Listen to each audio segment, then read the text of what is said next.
Oh yeah, we didn't finish I on this one. Okay. Wait, how many questions are going to be on? Haven't made it yet, but I'm assuming 4 or 5. Which test tomorrow? And it's just the. Just verify and solve. Are we early? Are we like in your class early, or are we like No, it's a normal schedule, I believe, and you just just short shorten period? Fifth period is shortened, and then there's seventh exam after. How much shorter is the period? It ends at 1:25. Yeah. Oh, that's short. That's really short. Well, that's not nice. It's like 20 minutes off, isn't it? So I'll have to make their test shorter. Is it just short fit? Just make it like one question. I just wrote down the all thing. Oh yeah, because it's 25 and that'll be 2 hours till 3:30, Can I see what the last, where we were? On the problem? I think we're just let us get I think what was it, 3I? We were on the study guide, and we didn't finish. Oh, we we were on the solved study X, guide. it was like simple solve X. Oh, you were on the second derivative of the. Oh, the review. The midterm, yeah. I'm with you now. We're on the review. And we're on the We're almost finished with it. We're like, the pictured one. yeah, that's Okay, I'm back. Take 3, because we started it like 3 times ago, right? Yeah. And we were at a place where we had the A equals 3 halves x squared plus 24. We rewrote it like so. We derived it. Yep. So we worked together on deriving. We remembered that went for the ride, right? And then this became a negative. I think we're okay with that. And this cancels, so we have 3x minus 24. And I think this is where we ended. Yeah. Okay, we're good. I said you guys could solve it by yourself, but we're going to do it together.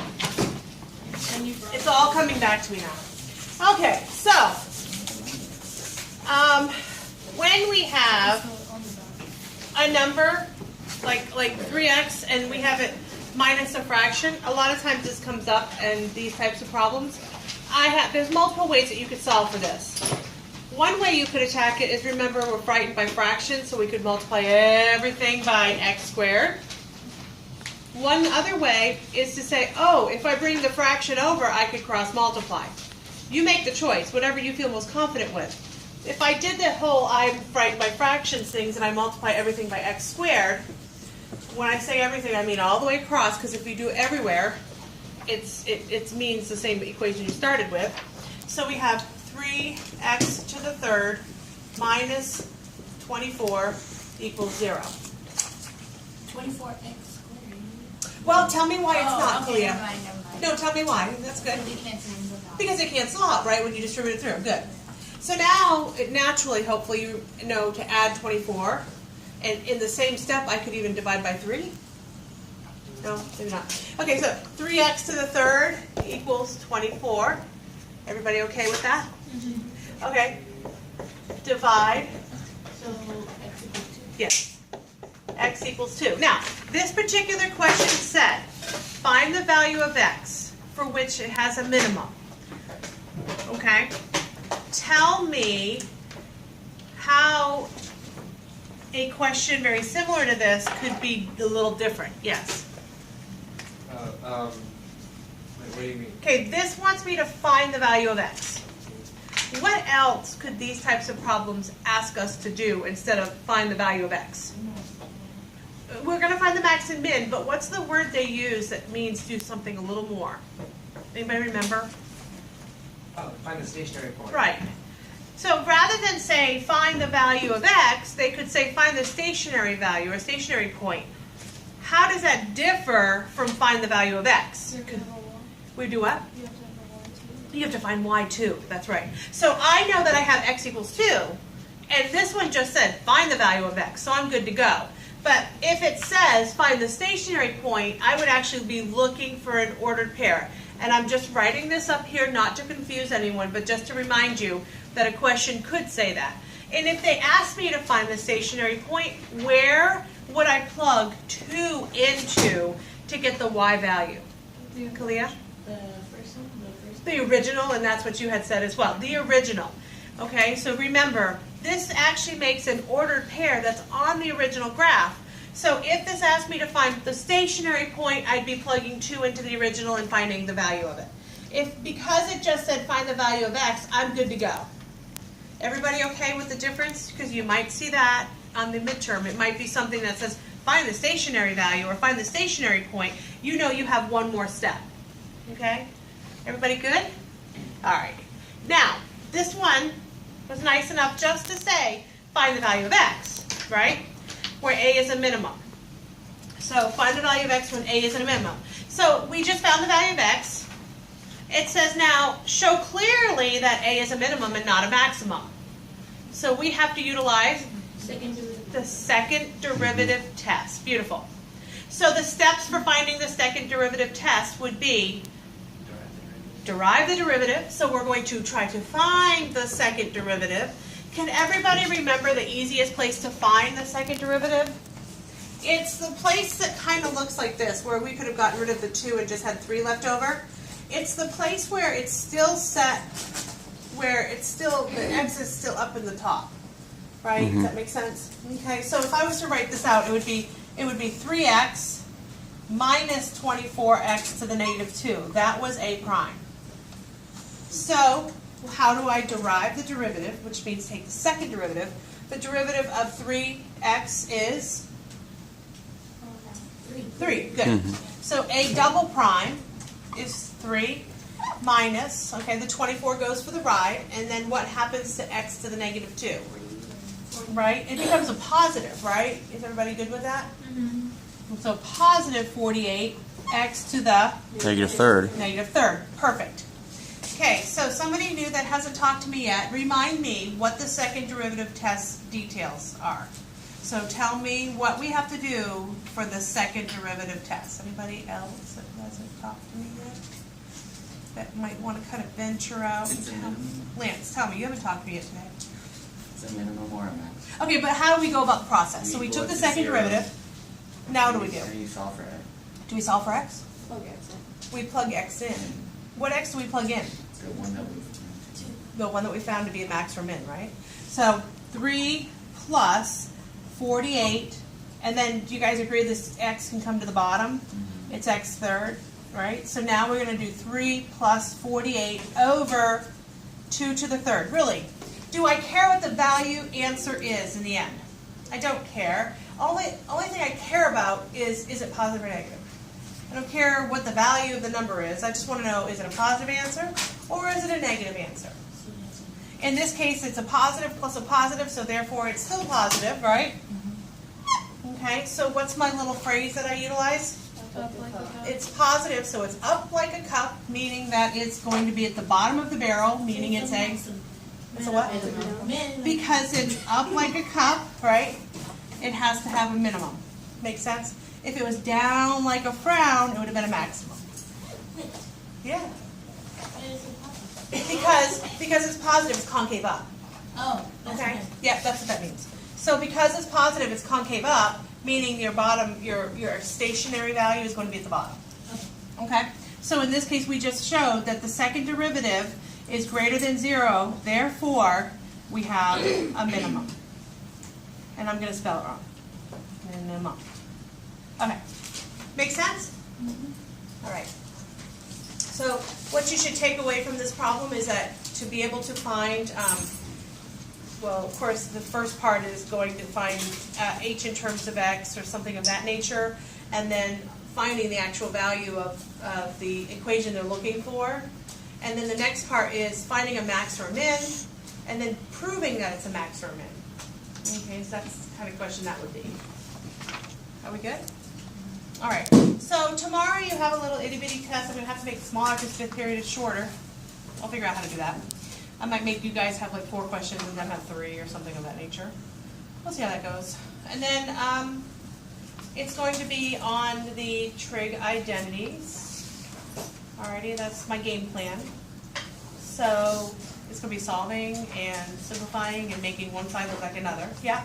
Can we use the next Your bright color sheet of paper? Absolutely. Oh, well, I don't have one. Remember you that I have one right here. packet? Okay. Grab it. Yep, it's all yours. There you go. I found a bunch of them. So let me put a doozy up there. Might as well put a hard one, right? Yes. And see what you think. Let's go. Verify. It is. It's from a more modern test, so you'll see the expectation they have from more modern.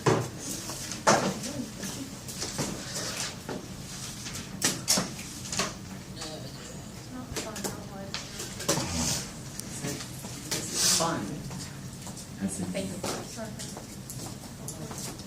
Okay, let me slowly.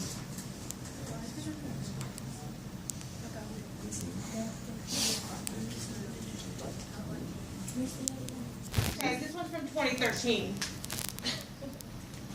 This isn't on the word. Part I, right here.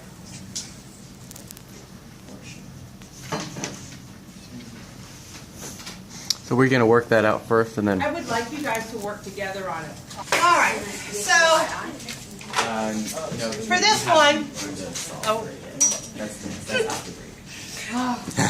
I got beef jerky in my teeth. So, okay, for this one, okay, we have, this is uglier side. So we're gonna have to get a common denominator, yeah? So when I get a common denominator, I use that trick that I used where I take this guy over here, multiply it up here, this guy here, multiply it here, and just write these as two things multiplied. Don't FOIL it out, okay? So I would have sine theta times sine theta minus cosine theta, and then plus cosine theta times sine theta plus cosine theta, all over two things multiplied. Don't do anything with it until you absolutely have to. Okay? Because if you look at the last thing, it does kind of want you to fix it up a little bit, but we might be able to kind of reduce if we have to or something of that nature. Okay, so this goes through by distribution. So we would have sine squared theta minus sine cosine theta, right? Then this goes through by distribution. So plus cosine sine plus cosine squared theta, right? So before I rewrite the bottom, let's talk about top. So do you agree that this guy and this guy are the same, even though they're flip-flop versions of each other? Do you remember what property does that? I know, 5th grade. is that identitive? Commutative property of multiplication. Does that sound familiar? Yeah, No. yeah. Commutative property of multiplication says A times B equals B times A. So those cancel each other out, and I get excited, You right? see sine squared plus is 1. Because sine squared plus cosine squared is 1, right? And Now the denominator, if you look at the denominator over there, it's a little different than what we have going on. So I am going to multiply them out, okay? So I would get sine squared, and then negative sine cosine. Again, commutative property doesn't matter which order I put it in. So plus cosine sine, and then minus cosine squared.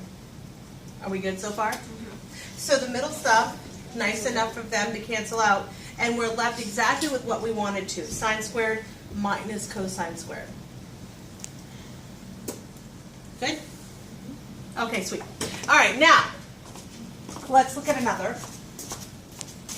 You probably can get I'm going to look for one, so you probably don't need to. If you look at this right here, 3 sine cosine, okay, and it wants you to write in the form of tan. Okay, so yesterday we actually did problems like that, I think a little bit more difficult. But this one in particular, a lot of people came back and were like, I didn't have a clue what they wanted me to do on that. Okay, so if you're looking at it, it says 3 sine equals cosine. And they want you to express it in the form of tan. Well, we really accomplished that with a more difficult problem yesterday. But I just want to make sure you guys would recognize how to start to work this problem. It wants you to rewrite it with tan theta equals k in that format. K being what? Do we remember? No. Just a constant. Instead of using C like we're using, they use K. Okay? So, what does it want? What do I do to find to find something with Divide divide by cosine. Yeah, and we did that yesterday. We did that really well with a more difficult problem. And so I hope you guys would recognize that. So now it's 3 tan theta equals 1. Not quite where I need to be. Why? Because it wants me to have the word tan equals a number. How come it's not 10 times 2 sine? It's 3 tan. Just divide by 3. Tan equals 3. Say that question How again. come it's, because there's 3 sines and 1 cosine, so how come it's not 1 tangent and then 2 sines left over? How'd you get 3 over cosine? Okay, because it's 3 over 1 times sine over cosine, really is what you have to think of it as. Does that make sense? So I understand what you're saying. There should be 3 sines, but really it's no different than 3x over x, which reduces just to 3. Does that make sense? Okay. Good question, though. So back to, because she had a question about why is it not subtracting the number of signs that are there rather than division, but it is division. So, okay, so now we're here, and you told me to do one more step, and do what? Divide by 3, 1/3. Make sense? That was a bear for a lot of people a couple years ago. They came back and said, I didn't have a clue where to begin. Cosine over cosine Yes. is 10. Well, where's 1/3? Where Like, did what it is? come from? I divided both sides by 3. Well, we have one like. Oh, so okay. I don't know. We have to do it like Maybe. Maybe. I like the tan thing. And they seem to like it a lot. So is K irrelevant? Say it again. Is K? Well, eventually it's going to be relevant because you're going to actually solve for Oh, but tan not- for theta. yeah. But that would be in the next set of lessons that I teach you. Okay, so that was a more modern one you guys saw. I'm going to go down to winter of, it looks like 2014 might be the most modern they have on here. What they did here, and I won't give you one like this obviously because we're not there yet where we haven't solved for the x, but it's saying solve the equation, okay? And typically what we come across are ones that would be part I, do this, part I, now solve. And in this case, it just jumps right in and says solve. So we have to figure out how we are going to be effective in solving. So rather than breaking it up into 2, they're actually just doing it where you have to kind of figure out, okay, how do I begin solving for something here?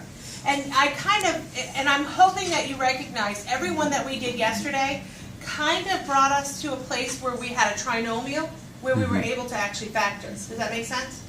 So that's the kind of thing you're going to do here when you try to solve for something. So if we're looking at this particular problem, and again, this is a little bit more advanced than what we would do because then we don't go to that next step where we solve. But how would we go ahead and clean this up a little bit? So let's go ahead and look at that. So we have 13 sine squared over 2 plus cosine, right? Plus cosine equals 2. So for future reference when we're solving, we know, and I think you've seen from all the ones we've done so far, we know that we have to get them all to be the same word. Whether it's all sines or whether it's all cosines, you know? So we have to kind of look at this and say, well, how could we transform it to make this a little bit easier to work with? So what's the first thing I see on here that I go, okay, let's go. Jamie, tell me what you think.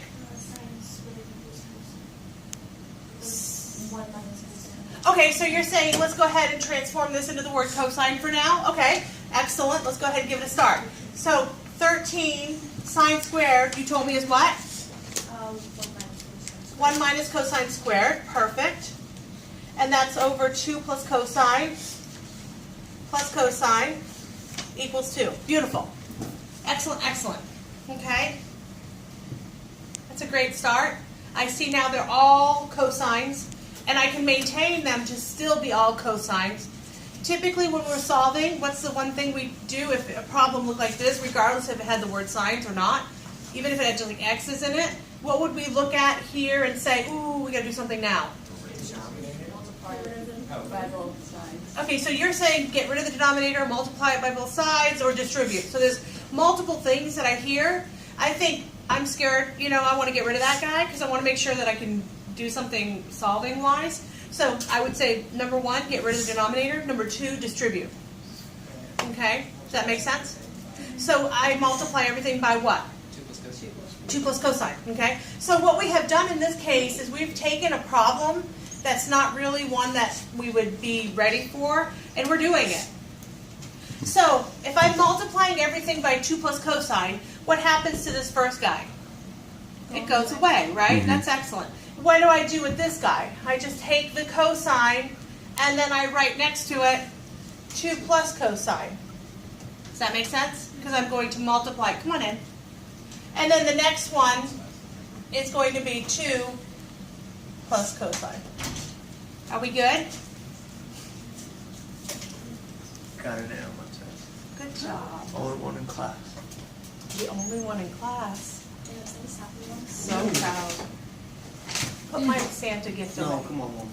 I'm hungry. Well, listen in, so. Okay, now I'm busy. So we have 13 minus 13 cosine squared. I distributed like I was told. And then plus, I'm going to also distribute that guy.